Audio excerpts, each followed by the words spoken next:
အခုဒီ reading ကိုမြင်နေတဲ့သူလေးတွေရဲ့ဒီတစ်ဖက်လူရဲ့လက်ရှိ current energy နဲ့ပေါ့နော်သူနဲ့ကိုယ်နဲ့နှစ်ယောက်ကြားမှာဘာဆက်ဖြစ်လာနိုင်တယ်လဲဆိုတာကိုနေစမှာ tarot card ကလေးတွေနဲ့လည်းကြည့်ပေးထားတယ်ပြီးတော့ဒီမှာ oracle လေးတွေပါထုတ်ပေးထားတယ်ပေါ့နော်အဲ့တော့လက်ရှိ current energy ပြောမယ်ဆိုရင်သူနဲ့ကိုယ်နဲ့နှစ်ယောက်ကြားမှာလည်းပြတ်တောက်နေတဲ့ပုံစံမျိုးပေါ့နော်တချို့လေးတွေဆိုလို့ရှိရင်လုံးဝဟိုစကားမပြောတဲ့အခြေအနေမျိုးပေါ့ဒါပေမဲ့လုံးဝကြီးပြတ်တောက်သွားသလားဆိုတော့အဲ့လိုမျိုးလည်းမဟုတ်ဘူးပေါ့နော်အဲ့တော့သူ့ရဲ့လက်ရှိ current energy ကဘာမြင်ရလဲဆိုရင်လေဒီပုံစံကနှစ်ယောက်ကြားမှာဖြစ်လာတာကလေဒါအရင်တော့ကဒါနားလည်မှုလွဲမှားခဲ့တယ်ဆိုတဲ့အခြေအနေမျိုးလေးတွေနှစ်ယောက်ကြားမှာဒါသူ့ရဲ့ဘက်ကပေါ့နော်သူ့ရဲ့စိတ်အနေထားဒါပြောင်းလဲသွားတယ်ဆိုတဲ့ပုံစံလေးတွေပေါ့အဲ့လိုမျိုးလေးမြင်ရတယ်နောက်တစ်ခါ तू ကလေ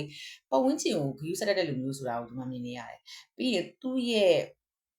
ဒီမိတ်ဆွေတငယ်ချင်းအပေါင်းအသင်းပေါ့နော်ဒီအရာတွေကြောက်လဲနှစ်ယောက်ကြားမှာပို့ပြီးတော့ဝေးကွာသွားစေတဲ့ပုံစံသူနဲ့ကိုယ်နဲ့နှစ်ယောက်ကြားကဆက်ဆံရေးကဒီမိတ်ဆွေတငယ်ချင်းအပေါင်းအသင်းတွေကြောင့်သူတို့ရဲ့အမြင်တွေကြားထဲမှာ तू ကဒါနည်းနည်း distant ယူကျင်တယ်ဆိုတဲ့အနေအထားမျိုးပေါ့နော်အဲ့လိုပုံစံလေးတွေလည်းဒီမှာမြင်ရတာပေါ့အဲ့တော့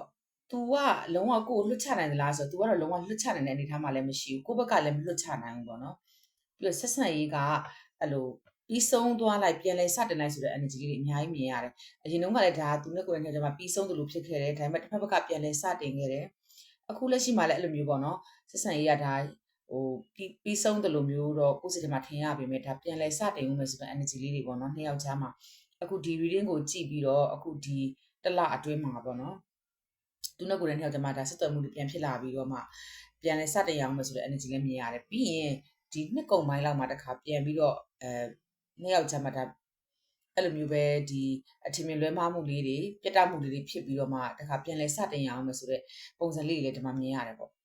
အဲ့တော့နှစ်ယောက်ရဲ့ဆက်ဆံရေးကဒါရေရှည်မှာဘယ်လိုဖြစ်လာနိုင်တယ်လဲဆိုလို့ရှိရင်လေဒါတစ်ဖက်ဖက်ကပေါ့နော်ဟို